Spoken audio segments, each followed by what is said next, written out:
Hello and welcome back to another episode of Voices of Western. This is the Humans of Western podcast, and I'm your host for today. My name is Hossein, and I'm joined by a very special guest named Mario Nigro, who, as you will find out later, is a big trailblazer in the field of ETA, Entrepreneurship Through Acquisition, in Canada. And that's how we met initially, was through one of Venture for Canada's programs, as we're talking about acquiring businesses. The good part is that he's also a Western University alumni. Um, he has a very interesting journey. I would say he has been a very studious person and valued continuous learning. He did his Bachelor of Arts degree from U of T, then went on to do a Bachelor of Education at Western University, continued with an MA or Master's of Arts degree at Western as well in sociology. And if that was not enough, he also decided to pursue common law and civil law at McGill University later on. He is currently a partner in the private equity and M&A group at Stikeman Elliott. And a fun fact that I would say is that Mario runs his own podcast as well, which is called Views from the Market, with over 150 episodes published to date, which is crazy. Like achieving the 50 plus milestone is one thing, but then going over 100 and now 150 is an amazing achievement. So I'm super glad that we have him here with us. One other thing I would quickly say is that he was named as the 2026 Lexpert 500 in the corporate mid-market for M&A and private equity group, which is also an important recognition Canada-wide to show, his amazing contributions and achievements in our country. So without further ado, I will pass it on to Mario to maybe give some other introduction about yourself that I may have missed, and we can take it from there. Uh, Thank you so much, Hussein. I must say, after an introduction like that, I'm all red. I'm blushing. So that thank you. It's first of all, it's great to be on the podcast. I appreciate all the kind words, and then it's great to be, back at Western and talking to some colleagues from a school that I had some incredibly great memories. So I'm excited to be doing the podcast and excited to tell you a little bit about my journey and my story. Absolutely.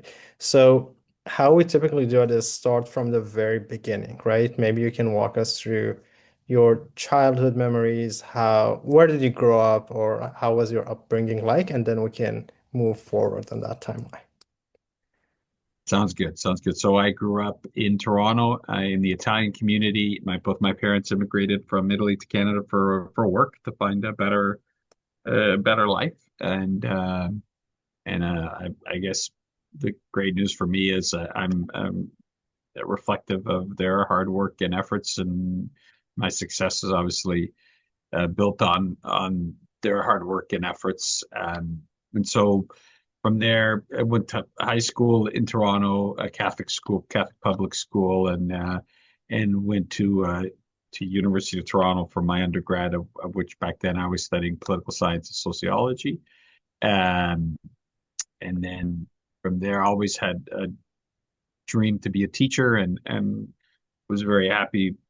Um, and whether it was going to be a school teacher or a university teacher, that was my initial love. And as you had mentioned, um, went to Western both for my teacher's degree with back then a specialization in kindergarten. I wanted to be a kindergarten teacher.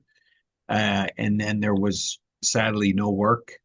Those were the days a long time ago when the conservative government of Mike Harris had come into power, and one of the first things they did was cut funding for education, which ruined my chances at a job. So then I went and completed my master's degree in sociology, which because then I thought I would go and be a professor, of which I was fortunate enough to have been the president of the Grad Student Association at that time at Western, SOGS. I guess it's still called SOGS, and which was an unbelievable experience. And then finished my master's degree in sociology at Western. At that time, there was no work in in universities because the cutbacks had also reached the university sector, the conservative cutbacks at that time. And so then I refocused. I was very political, was actively involved on campus in student protests against tuition increases and against a whole bunch of issues. Also ended up unionizing the teachers' assistants at Western. Um, and so it really kind of brought my attention to law and what you could do with law.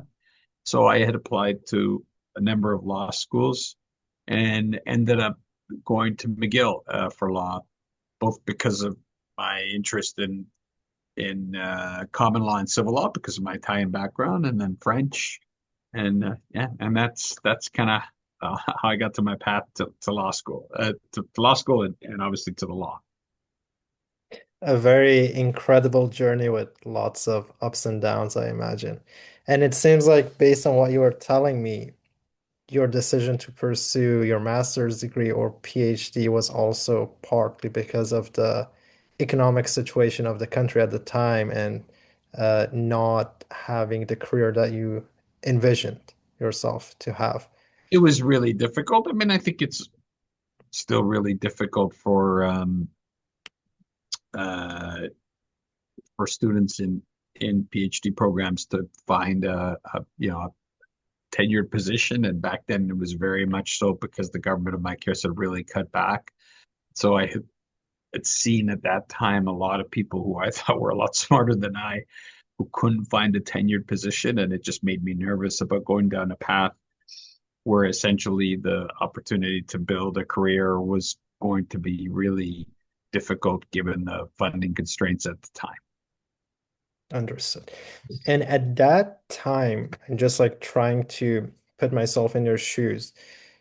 Were you taking the most logical next step that made sense, or was it just like a risk that you were taking, or perhaps not having any other options? So you said, might as well try. What were some of those thinkings that were going on in No, your mind very that we good. can also share probably with It's students who it's a are graduating soon?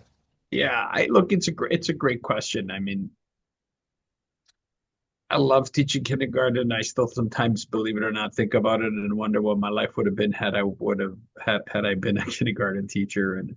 And considering where I am doing now, where I'm doing, buying and selling companies, uh, it was just such a completely different world. But it was such a satisfying experience personally, and frankly, sometimes I still think about it, and because I loved kids, and and so going into teaching was always about the personal satisfaction.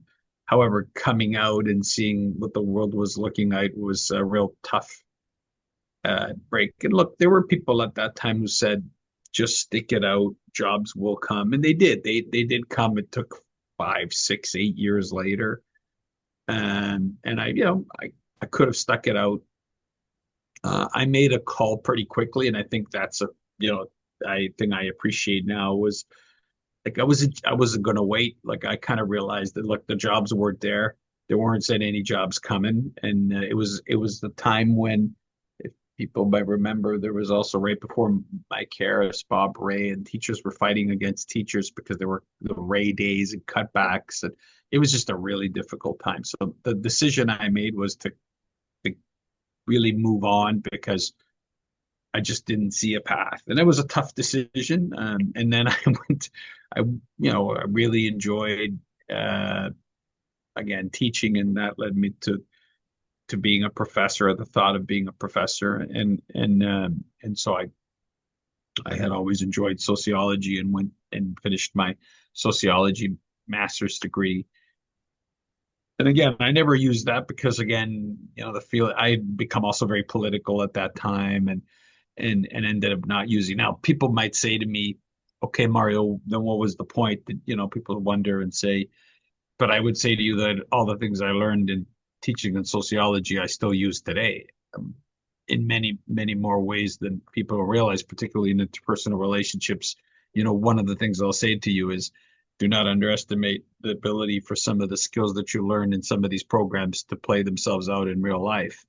Meaning, and I look at the job that I have today, obviously I have to be a good lawyer and I have to get the law right, but understanding that, this is a service business and I'm focused on working with people from incredibly different backgrounds with different focuses and different priorities and different objectives, and bringing my sociology background has been hugely beneficial to my ability at understanding interpersonal skills and just understanding people generally. And frankly, at the end of the day, people hire you to get the law right, but you got to understand, in our world, people assume you're going to get the law right. So then the real question is, what other value and attributes do you bring?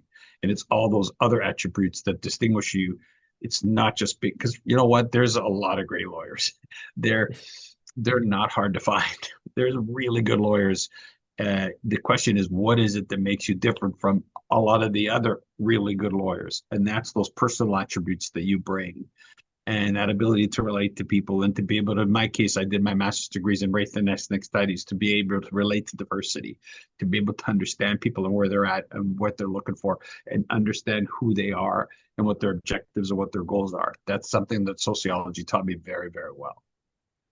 That's amazing. And yeah, truly, like no education goes to waste. It may not be applicable right away, but even from my own experience, I've seen that different areas of being involved around university, how much has it helped me step into my career and further my connections elsewhere. So 100% agree with Absolutely. that. Absolutely.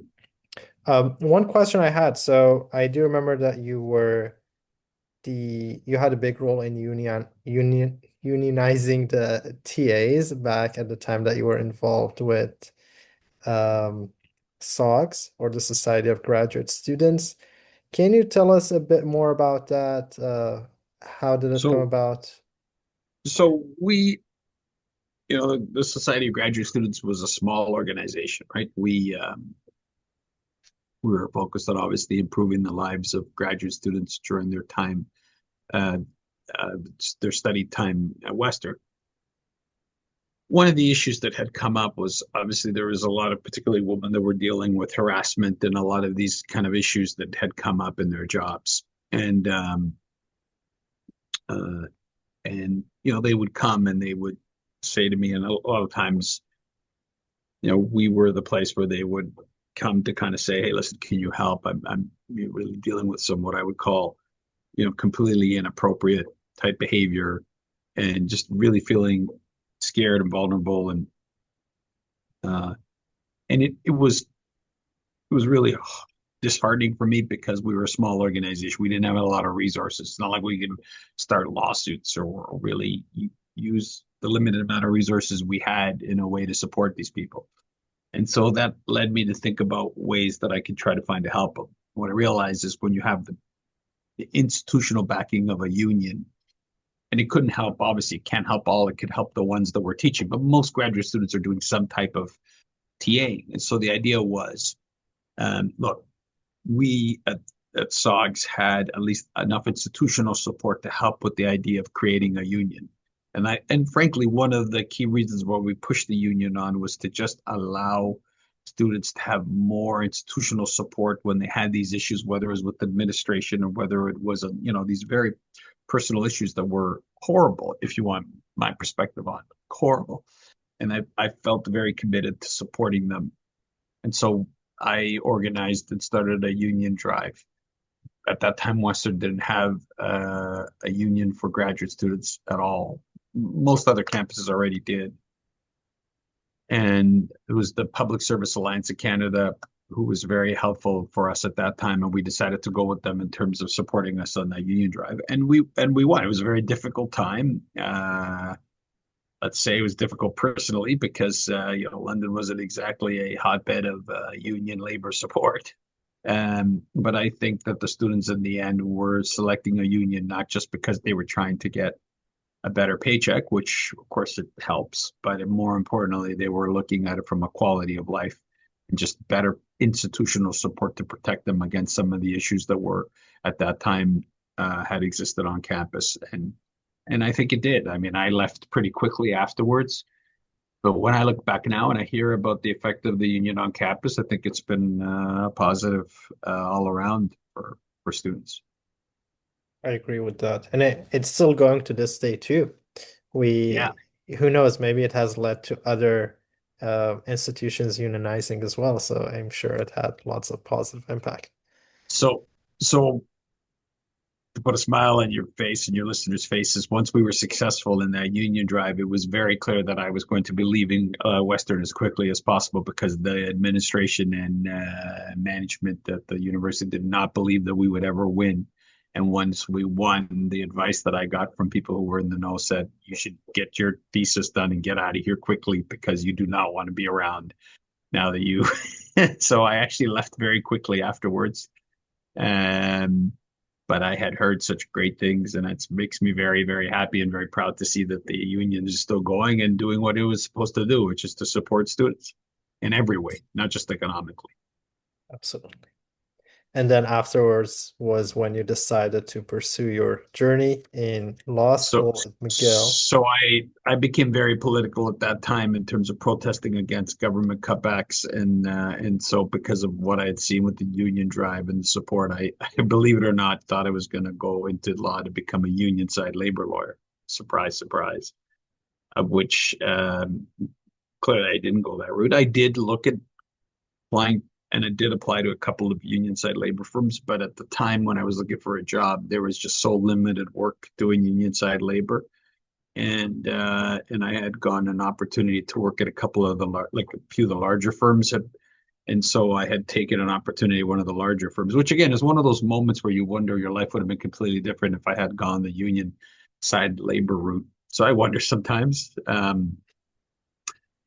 it was, it was still a great experience. I had no regrets about the decision I made. So I went to a larger firm and ended up doing business law, which hit me by accident because I liked the negotiation element of working with people, and discovered this thing called private equity, which of course was just really starting to explode in Canada. And I ended up figuring that out early, that that was where the market was going.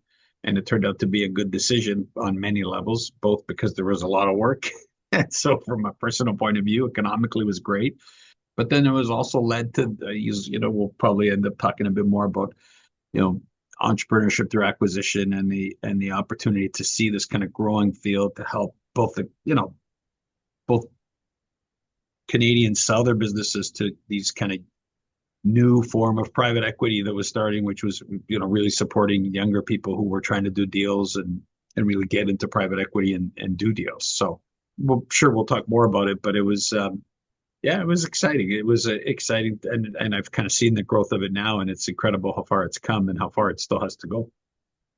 Yeah, and I think that's actually a perfect segue to discuss maybe more of your activities today. If you were to describe or walk us through how you spend your day to day at work Sure. these days, how would you describe it and what kind of clients do you work with?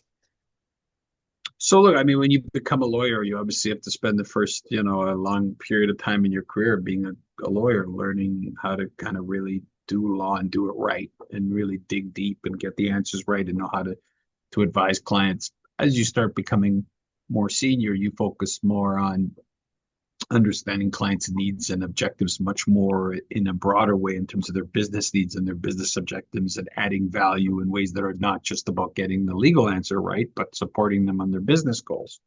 And that's kind of where my practice has evolved to. And, you know, and you start looking at where the market's going and trying to get a feel for where the market's going. And, this is one of the things, I'm always I call it the continual pivot. You're always continuously looking at where do you need to go, where is the opportunities, and in the world that we live in today, as you know, there's so much change going on. I mean, there's always been a lot of change going on, and maybe now even it's like super magnified, the amount of change going on. And so I believe that you're continuously focused on, what are your clients' needs, where are they going, and so what I realized in terms of my focus on private equity was I saw the growth of what's called U.S. mid-market private equity. This is, there's a 3,000, 4,000 U.S. private equity funds that they do a lot of deals. They do a lot of deals in Canada. That was part one. I also started to see the fact that there was this um, huge untapped resource. There's a ton of lower middle market and middle market companies in Canada that were going to be coming for sale with no buyers. And they led to an opportunity to kind of, see who would those buyers be. And that's when I discovered the search fund space. Started to get introduced to the independent sponsor search fund space and this entrepreneurship through acquisition. To me, that's really a unique feature of our marketplace in Canada because there are just so few private equity funds. There's so many lower middle market and middle market companies for sale, which has created a gap for these really young entrepreneurs to come and buy these companies. And there's the capital there because the capital is from the US. So now I focus on doing a lot of work, not only in my practicing law, but supporting these searchers with kind of creating an ecosystem and a community for them. And that whether it's by events or spending time with each of them or supporting them in the early stages or helping them raise capital or helping them with financing, you're more focused on not only just the individual and the one deal, but the ecosystem itself and helping it to grow and prosper by, again, it's a bit of a creating a spinning wheel and letting the wheel get bigger and bigger and bigger. And if you were to describe ETA, maybe in a couple of sentences for anyone who's hearing about it for the first time and is a complete beginner, how would you describe it to them? I know you kind of referenced search funds and financing in No, those terms. absolutely. So entrepreneurship through acquisition is literally as it says. So when we think about entrepreneurs, we often tend to think in our marketplace of entrepreneurs in a venture setting, right? Start a company, start from scratch. I have an idea. I want to execute on it. This idea really focused on ground up, start from nothing, raise initial capital, really heavy focus on entrepreneurship. But there is a very developed form of entrepreneurship and that has grown up in the States in the last 40, 50 years. That's super popular in the States. It has become super popular in Canada now. And this is the idea that instead of starting a company from scratch or like more what we would call venture type opportunities, actually buying a company and growing it and taking your entrepreneurship ideas and focus them on growing a company and taking that company that maybe an owner operator was running, but kind of running, not so much to grow, but as a kind of lifestyle, as a good living, or, obviously was conservative in terms about spending money because their focus was really more about, making a paycheck or making a living. And you're going to take something that has some really good foundation, bring your entrepreneurial skills, buy it, grow it, and then sell it. And usually it's private equity or a strategic who wants to take it to the next level after you've done the work to grow it. Because you got to remember a lot of companies out there, for a lot of owner operators, they might have a great idea and they have a very unique business with, which has, we call it a moat, a kind of unique product that can't be displaced easily. But they're not focused on necessarily taking on debt, to take risks to grow. They're not focused on taking chances or professionalizing their staff. If it kind of works, they're making money, they're comfortable with it, which I totally understand from where they said, if it ain't broke, don't fix it. Whereas where an entrepreneurial through acquisition perspective is different. An entrepreneur who brings maybe a skill set in finance or a skill set in, really has done their MBA, maybe worked a couple of years of private equity or worked a couple of years, or frankly, now we're seeing people in their 40s and 50s who want to do ETA. And they're like, I'm tired of running somebody else's company. I want to run my own. And there's so many in our marketplace of these lower middle market companies that don't have a buyer. You have a lot of owners who are looking to sell. So there's a great opportunity. That's that gap, right? Unlike the US, which has so many private equity firms. And so obviously there's more buyers in Canada. Why the opportunity for ETA is so powerful is because there are so many companies in the lower middle market and so few buyers, which means somebody who wants to do ETA has an incredible opportunity to find these businesses. Then you say, well, wait a minute, Mar, they need capital. Well, there is capital out there for these businesses now. There is a support. We have institutional investors now that do the space. So we have entrepreneurs, we have institutional investors. We got, as I mentioned to you earlier, we got companies that are looking for sale because we don't have enough buyers. So you have this whole generation of companies that need to change hands. And that's what makes the market interesting. And that's what as now. And by the way, I should say, and banks that are willing to lend. I mean, kudos to the Canadian banks. They actually will lend to the space. So you have the recipe for the success of the growing entrepreneurship through acquisition space. And by the way, search funds are just a form of ETA. Independent sponsors are a form of ETA. Because different forms of ETA relate to people who can raise a little bit of money, so they have a paycheck for a couple of years to go find a deal. That's a search fund or traditional search fund, versus an independent sponsor, which is somebody who actually now, the new wave of private equity funds in Canada, is people who do this 5 or 6 times and almost create a private equity fund by buying 5 or 6 companies, each with its own group of investors. Now they all of a sudden own five Oh, or six wow. companies like a private equity fund. That's more of an independent sponsor model. That's very cool. And so I guess like they would have spent years and years to get the skills so to be able to buy a company first and run it and have Well, the that's it. They trust go from to, investors. you need to be able to deconstruct the balance sheet. You can't just Yeah, do this because you say you want to do it. And right. that's one of the issues. As the space grows, the tension is who can do this. Some people believe is a space for everybody. I don't believe that. I think this is a space for people who have that ability to kind of deconstruct the balance sheet, have worked in finance, have worked doing deals, have done an MBA or have done investment bank. Like it's not a space for everybody. I wish it was. And what we're seeing as the space grows, that we're getting people who kind of try to enter the space without a financial background. And that's just not, it's not for you, the space. Investors are not going to give you their money if you have no experience doing deals, no experience in finance, no experience in M&A, no experience in investment banking. It's very hard. This is not stuff you can just pick up off the street. Right.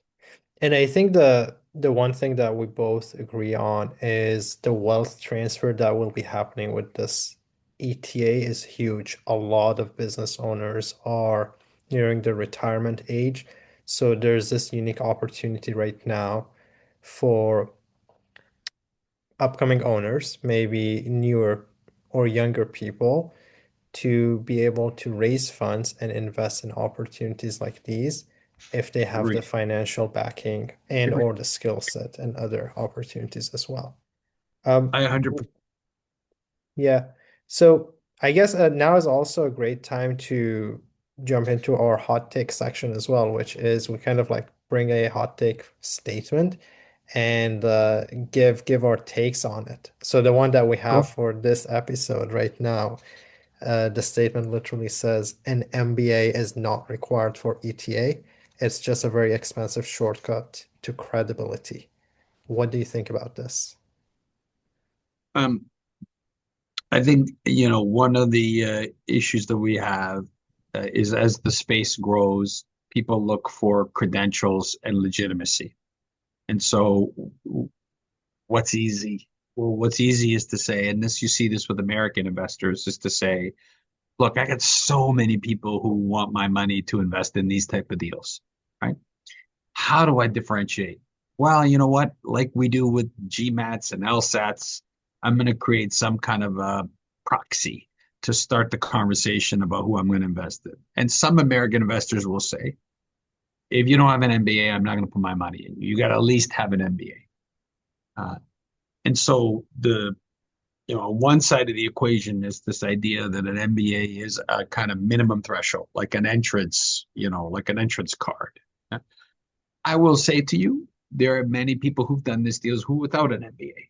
And so it's not a determinative factor. It's a beneficial factor, absolutely.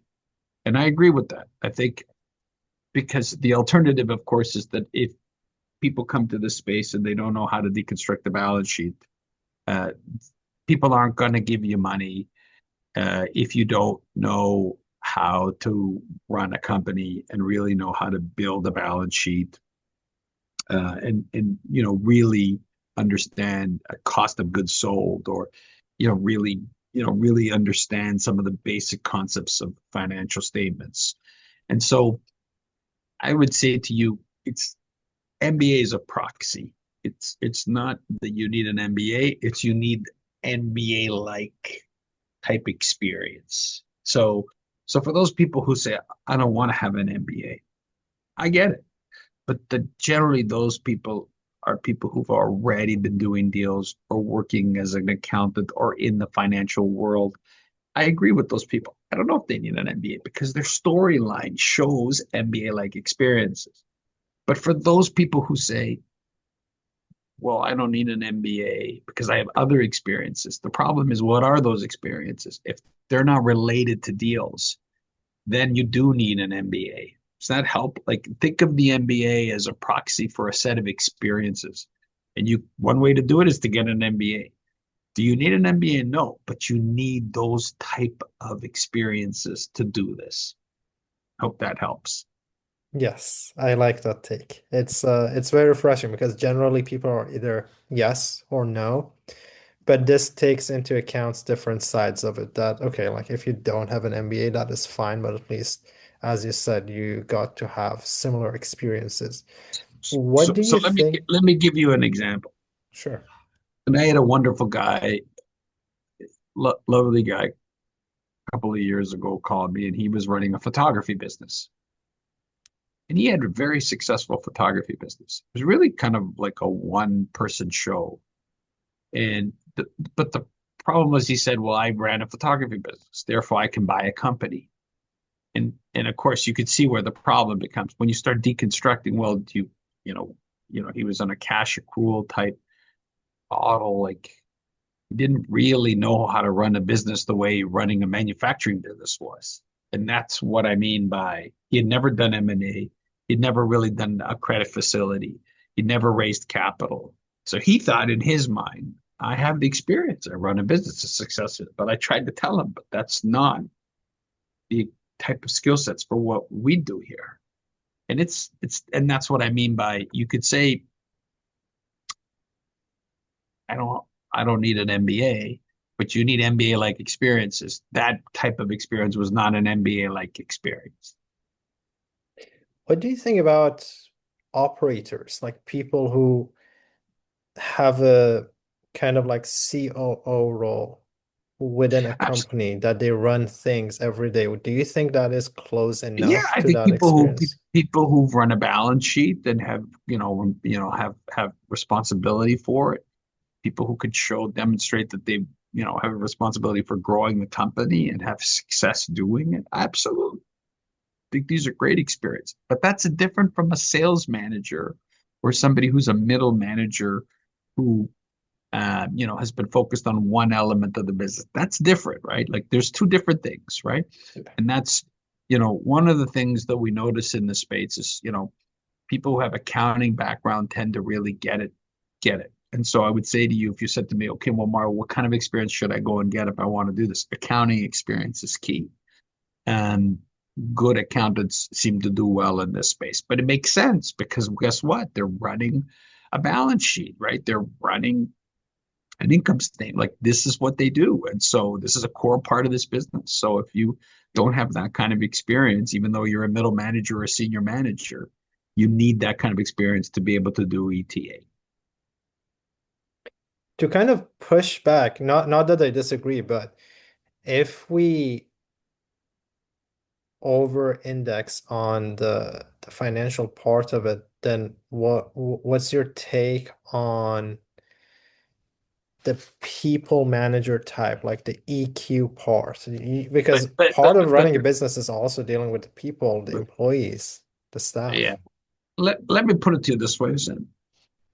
The people stuff is critical. Like at the end of the day, you have to be able to relate to owner operators to buy their business, right? Let's be honest. If you can't talk to them and communicate with them, give them the confidence, they're not going to sell to you.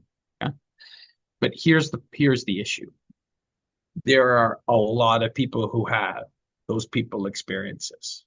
The issue is, do those people have the finance experience? See what I mean? What I'm saying is, we get a lot of people who really know how to talk to people, really can relate to people well. But if they don't have the finance experience, it's just not enough to be able to relate to people or talk to people. The issue isn't that we have a lot of people who have finance who don't know how to talk to people. It's the opposite problem. We have a lot of people who know how to talk to people, but some of them don't know how to do finance. And that's the point of, as I said to you earlier, of a sales manager who really knows how to do sales incredibly well, but can't figure out a balance sheet because they just don't have the experience. And that's what I mean. Like finding good people who know how to relate to people and bring the interpersonal skills and the EQ is, believe it or not, easier than finding people who know how to deconstruct the balance sheet. So you get an endless amount of people who have the EQ or the skill set related to people, but a much, much smaller subset of people who really know how to deconstruct the balance sheet. That makes sense. And to I your agree with you. point, I don't, I yeah, don't, I don't think the issue is uh, financial, experience with finance at the expense of, ability to communicate, the ability to have a strong EQ at all. It's actually the opposite. It's that we have a lot of those, but they don't have a lot of this. Does that make sense? They don't have a lot of the finance experience. yes. And like even when you were talking, I was thinking that, well, you could also outsource the people management side of it by I don't think having, you can. I think you you don't need think that. so? Yeah, I think you need that experience. I think it shows because remember, you have to convince an owner operator that you're the best person to take over their life's work. You really got to be able to do that. I just think that there are more people who could do that than there are people who know how to deconstruct the balance sheet. that's fair. Because at the end of the day, these owner operators have been running their businesses for decades now. So you got to convince them that you're the You best got to convince person them, and and will take care of the people as well once they and leave. remember, your thesis is to grow a business. If you do not know how to really dig into financial statements or really, really get behind the numbers, you will not know how to grow a business. You will get sidetracked on mistakes in your finances that will hold you back from doing what you need to do to grow a business. That's fair. I want to ask, what do you think is something useful for the generation that is currently entering the workforce to be aware of? Would you say ETA could be the right fit for someone starting their career, or would they need at least a Yeah, certain I number of think it years of could be. experience? I think it could be if someone has done finance. Absolutely. We see that now. A lot of people who do ETA are people who worked in private equity or in finance or as an accounting firm or for a couple of years. We're actually seeing it even more so now with 40 and 50-year-olds who've been senior exec or really have done well as CFOs or COOs and now want to do their own thing. Um, Look, I'll say this and I've said this 100 times, I'll say it again. And like the tools that we have at our disposal, whether it's computers or mobiles or texting or it's incredible the communication that we have is unbelievable, and now with AI it makes it even more powerful. But for some reason, there still is this hang up that young people have with the idea of direct communication with another person and that ability to communicate directly and just realize that sometimes it is about picking up the phone and sometimes it is not about passing a message through a text or through an email or through some other form or Telegram or Instagram, but actually to physically go and look them in the eye and communicate with them. The power of that communication hasn't changed with all the technology in the world. The power of being able to send a message by looking somebody in the eye and sending it to them and the power of being able to pick up a phone and hearing somebody tell you what they could have said in a message, but sounds a lot different when you hear the intonations of a phone call. That is one of the things I would say to you is doesn't matter how good the tools of mobile and Telegram and Instagram and all the rest get, there is just nothing that is better than being able to look at a person in the eye and then be able to listen to them, especially in the service business, especially you're trying to understand where your client and the client service. AI will not replace the ability for you to talk to someone and to convince them that you can be trusted as a service provider or as a confidant, or it just won't. Look, I don't. No one's told me the AI is going to replace negotiation skills. It's not, and no one is even suggesting that. And so this idea that somehow or another you can try to communicate almost completely by electronic tools as opposed to using your interpersonal skills is a fallacy. And that And applies to real life too, not only when you're making a business deal. absolutely Yeah. everything. I'm just amazed how many times I have to tell. a junior, no, you're not sending an email, no, you're not texting, no, you're going to call or you're going to physically go see them. And they're like surprised that why would I do that? It's just a waste of time because you need to understand what your client is really thinking, and you can only do that when you hear their voice. Absolutely. That's a good advice. Even to my friends who are also mostly around my age, sometimes I tell them, hey, if you want to say something, just call me. Because we're like so lost in this realm of texting and then not hearing back for a couple of days and then emailing and following up, that Uh, it's just easier to pick up the phone and call and get an answer some, that way. yeah. The other thing I'm obviously fascinated by is to see what happens in, obviously, as you know, AI is taking over the customer service function. But I just am curious to see what happens when you have. I'm still waiting to see what happens when you have a pissed off customer who doesn't want to go through prompts, and so we'll see. It's interesting, but that ability to relate to that moment of the human connection, I just don't. There's AI can't do that. So, and Yeah, that to me is the people that are excelling are the people that can relate on that level and can really add value in that way. Because again, look at my job. There's 1,000 good lawyers out there and can't, oof, thousands. So if the idea is getting the answer right is a basic function, not the like, it's not like a lot of people are going to get the answer right. So what differentiates you? And this is this kind of stuff that really starts to differentiate you. That ability to understand their business, understand them as a person, understand their needs more than just getting the answer right. absolutely. That's amazing. Right now, to answer your question, how it's going with AI is that if you're in a chat, you have to say agent like 100 times. If you're on a phone call, you have to shout for an agent 100 times in order to get connected to a real human, No, is what I I've know. seen. Crazy. I know. No. I understand how And that's supposed to be better, but we'll see. We'll see how that. we'll see. It's gonna evolve very soon.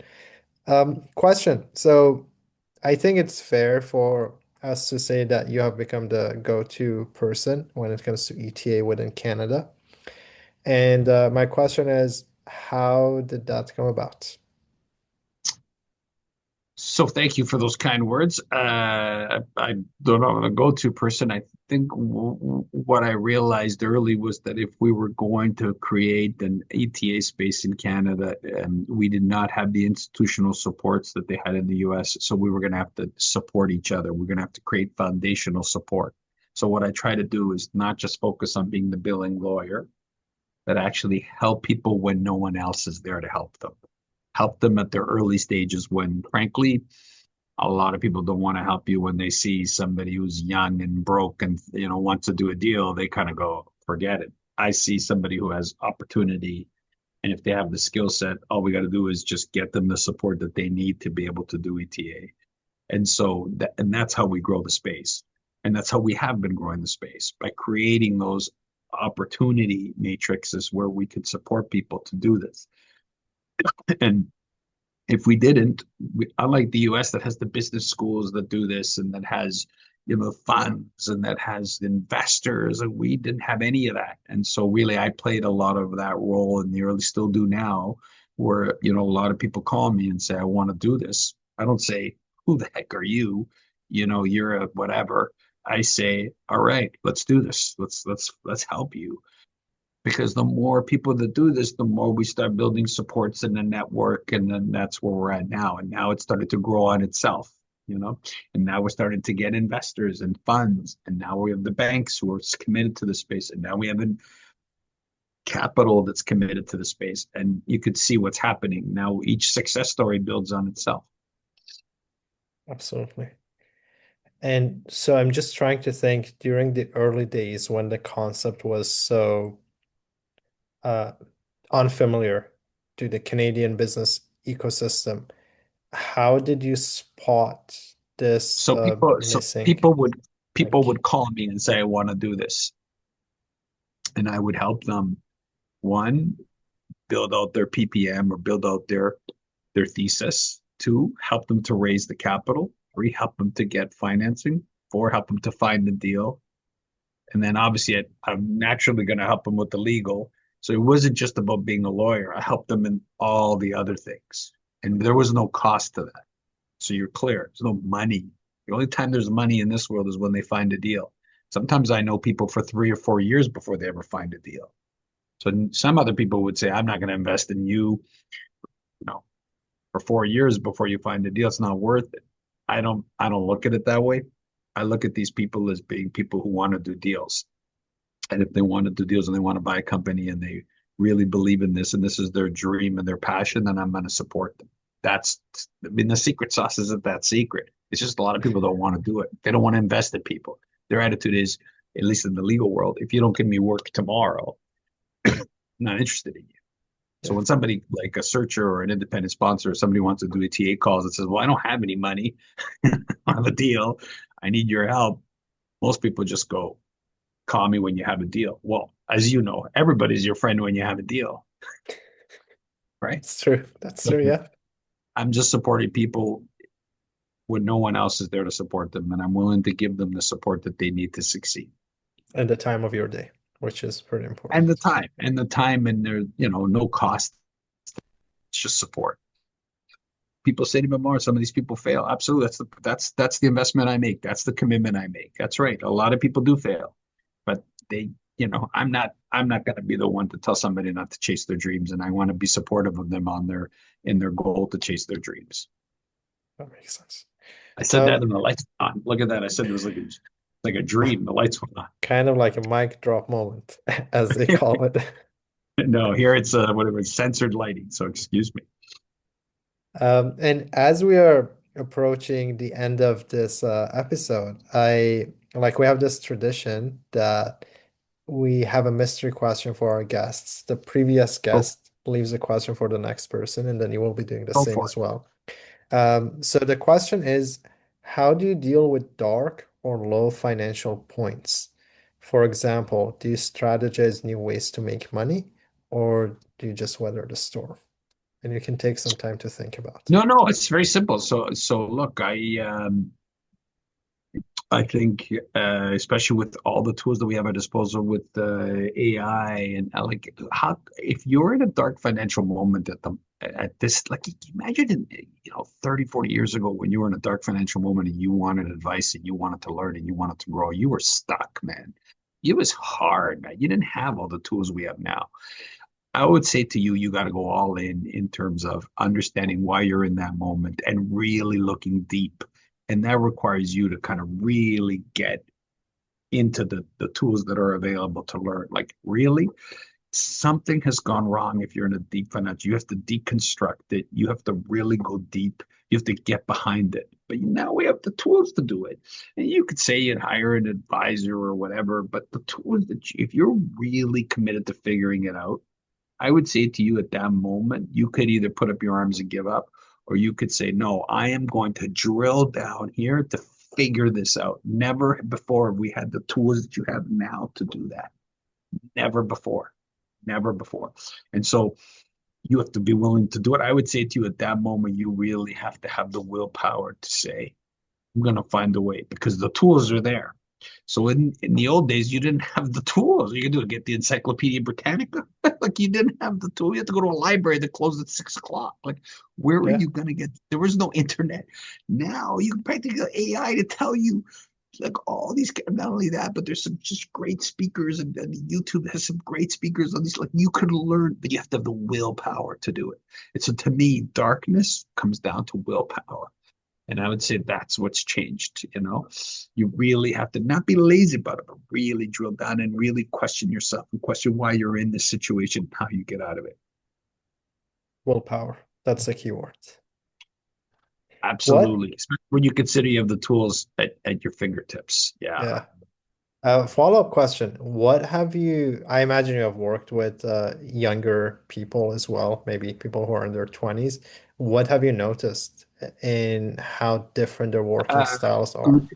love their energy, unbelievable energy. And maybe that's all young people. Me, I was the same. I love it, man. It's intoxicating the energy of young people in terms of just ideas and willing and pushing um, and more what's changed is they've become completely more confident than we were. I'm in awe by how confident young people are to the point where sometimes I think they're overconfident because, of course, they rely on pieces of knowledge that don't come to them as a whole.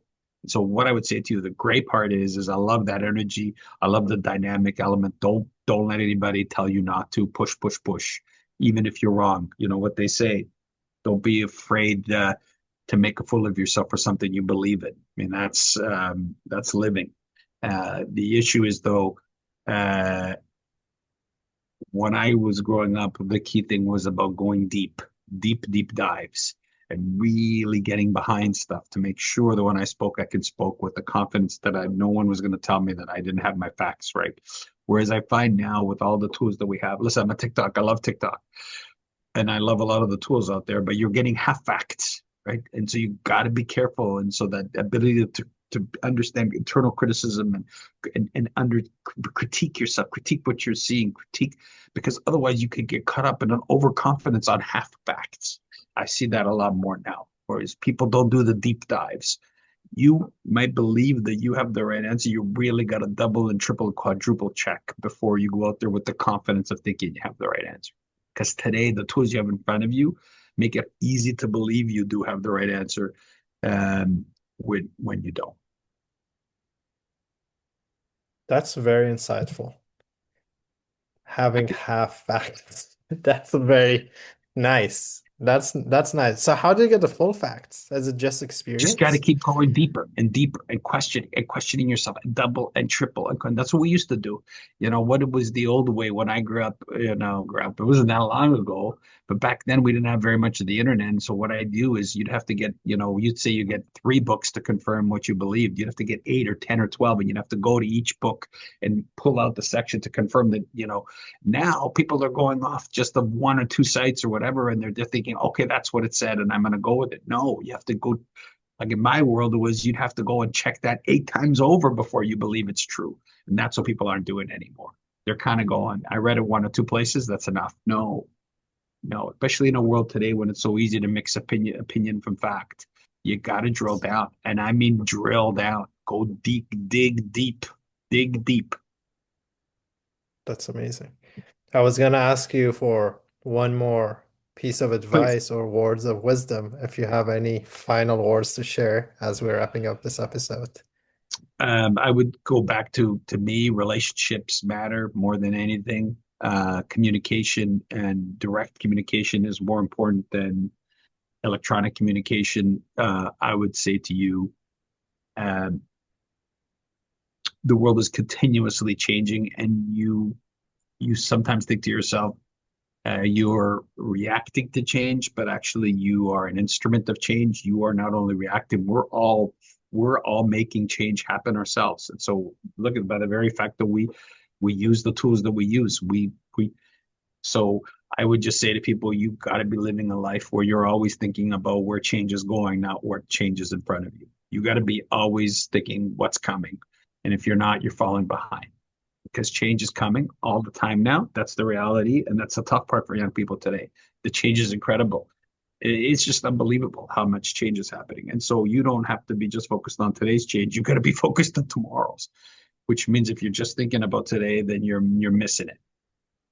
So younger people also need to think 5, 10 years ahead. But can you Absolutely. also appreciate All how the time. difficult it is though when everything Oh, is absolutely. changing at a 100%. rapid pace? Absolutely. And not only that, but it's changing in a way that's making it harder for them to make a living and to grow and to prosper. And absolutely. But that's the people who are getting ahead of the ones who are ahead of the game. That's a differentiator now. Yeah, And that's where completely. things like we said earlier about communication and relationships and getting the deep dive, these all relate to things that make you differentiate you from somebody else, right? Absolutely. Well, I Everybody's getting can't. smarter. Everybody's getting smarter. So you got to get smarter too, you know? That's the only constant is change. That's Yeah. the thing I would Classic. say. Classic. Class. Classic. Amazing. Uh, Mario, thank you so much. This It's has been been a wonderful episode. We have learned a ton. I'm gonna remember the overconfidence on half facts, I think, for the rest of my life. So that was super cool. And make no sure I problem. don't fall into that trap. But yeah, thank you so much for your time, and we loved and enjoyed this episode. How can our listeners connect with you Or do you prefer LinkedIn? So I'm on the website. I'm at Stikeman Elliott. It's a Canadian law firm. My details are all on the website. You get my biography and my details. We're in the service business, so we're not hard to find. If you look me up on LinkedIn or on the Stikeman Elliott website, you'll see me there. Absolutely. We Or you can appreciate listen you. to my podcast, Views from the Market, which is a There you go. podcast market, the private equity and M&A in Canada. Absolutely. I listened to a few episodes. Highly recommend. Amazing. Thanks, Mario. Thank you. Take care.